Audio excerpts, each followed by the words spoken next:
ringkas sahaja, dari segi undang-undang negara dan undang-undang pilihan raya di Malaysia, ianya dibenarkan mana-mana parti politik yang berdaftar secara sah dengan undang-undang negara dan Akta SPR dibenarkan untuk bertanding menggunakan lambang dia. Itu yang pertama, tak ada masalah dari segi undang-undang. Kemudian yang kedua, komen saya, kalau itulah hasrat yang dinyatakan oleh PAN, itu jelas menunjukkan bahawa ketika ini dan mungkin di waktu akan datang, ini tiada hubung kait dengan apa yang disebut kumpulan Pakatan Harapan. Sebab PAN itu salah satu komponen yang didakwa menjadi komponen dalam Pakatan Harapan.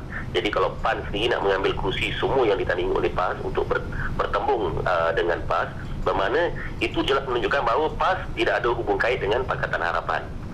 Yang ketiga, kalau itulah apa yang dihasratkan oleh pimpinan parti PAN itu sendiri, saya melihat dari segi punca dan dari mana wujudnya parti PAN itu sendiri. Jadi kalau kita lihat rentetan itu jelas menunjukkan bahawa PAN ini masih berdendam dengan parti PAS itu sendiri. Maksud dia dengan masih terus berdendam dengan parti asal mereka, PAS itu sendiri. Kemudian tujuan untuk bertanding di semua kerusi yang didapati oleh PAS menunjukkan bahawa Pakatan Harapan dan PAN itu sendiri ketika ini amat terdesak untuk meraih undi simpati daripada pengundi-pengundi Melayu Islam di negeri Selangor. Sebab saya lihat pengundi Melayu Islam di Selangor ini, dia melihat DAP ini sebagai satu parti yang resis dan chauvinis. Kemudian pengundi Melayu Islam di Selangor ini juga melihat parti PKR ini hanya semata-mata nak bebaskan Anwar saja yang ada di Sungai Buloh, yang secara rekod negara mahkamah dia sabit dengan perbuatan jenayah dia.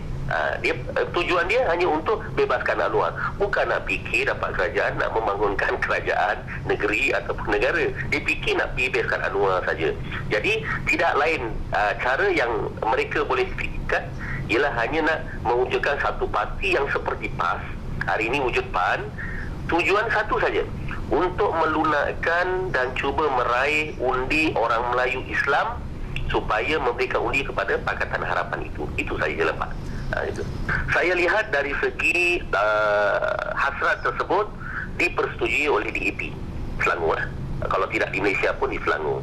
Tetapi di peringkat parti PKR, pada firasat saya dan pengamatan saya, ia merupakan satu pendapat yang berbelah bahagi di negeri Selangor. Kalau tidak pun di Malaysia, mungkin di negeri Selangor, di bawah pimpinan yang berhormat Datuk Azmin Ali, Menteri Besar. Ada sekelompok dalam PKR Selangor ini, mereka kata tak perlu PAS, kita gunakan PAN. Tetapi ada sekelompok dalam PKR Selangor, mereka mengatakan mereka masih memerlukan PAS untuk dapatkan sokongan daripada orang Melayu Islam di negeri Selangor. Jadi saya rasa kalau inilah yang terus diterjah oleh PAN dengan atas alasan mereka komponen Pakatan Harapan di Selangor, saya rasa dia akan berlaku satu perpecahan yang serius, khususnya di dalam PKR Selangor dalam menanggapi bagaimana kedudukan PAS dalam menghadapi PRU yang ke-14 di negeri Selangor. Yang jelas bahawa hari ini PAN sudah menyatakan hasrat mereka nak ganti tempat PAS di dalam pakatan tersebut.